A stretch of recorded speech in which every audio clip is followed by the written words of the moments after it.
A few weeks after my wedding, when I was still weighed down by debts from the ceremony, I received a call.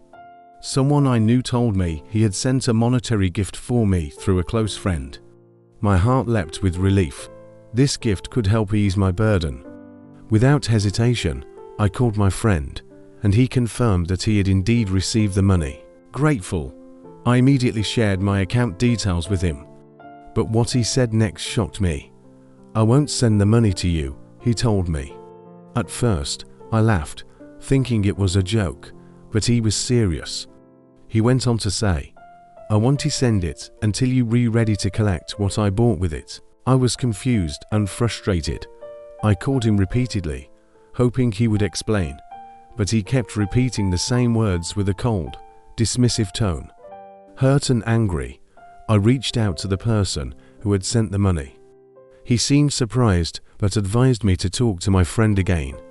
By then, I had already made up my mind. I would cut them both off.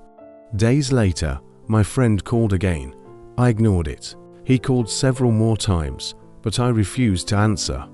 Eventually, I blocked him everywhere, on calls, on chats, in life. In my heart, I told myself that he had betrayed me and stolen from me. 6 months later, I felt the weight of the silence.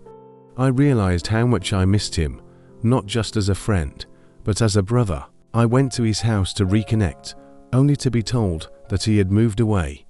No one knew where. I was furious and convinced more than ever that he had run away with the money. 3 years passed.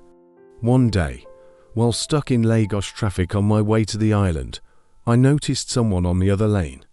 Something about the posture and the way he tilted his head felt familiar. But the man was in a wheelchair. It can't be him, I thought. Still, I asked the driver to stop. My heart pounded as I crossed the road. As I drew closer, he turned, and it was him, my friend. Before I could say anything, he wheeled toward me and hugged me. There was no hesitation, no resentment, just warmth. I froze, overwhelmed by emotions. 4 years, I had rehearsed how I would confront him, accuse him of theft, and demand answers. But in that moment, I was speechless. Then he reached into his backpack and pulled out a faded blue file. Inside were land documents and pictures of an unfinished building. To my shock, the documents bore my name, not his wife's, but mine. "I didn't want you to waste the money Auntie sent on clearing wedding debts," he said quietly. "So I bought land in your name, so you could become a landlord like me." I broke down in tears. My friend went on to explain that the night he first tried to call me, he had just been in an accident and was bleeding in the back of a tricycle. It was his wife's idea to invest the money for me, but I never picked up. Later, when his wife passed away in the hospital, he called again, only to realize I had blocked him everywhere. "I never stole from you," he said with a calm finality. "I am not your enemy. I was trying to secure your future, but money will always reveal how deep the love truly runs." With that, he turned away, got into a cab, and left. I stood there on the roadside, broken. I have never stepped foot in that house he built in my name. I cannot. Not until I see him again. Not until I hold him and finally say the words that weigh on my chest. "I am sorry." This experience taught me a painful lesson.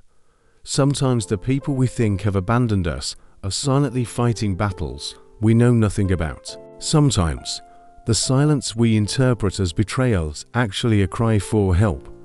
And sometimes, the ones we accuse are the very people holding our future in their hands. Before you cut people off completely, before you block them forever, pause and ask why. You never know the hidden battles they may be fighting, perhaps even for you.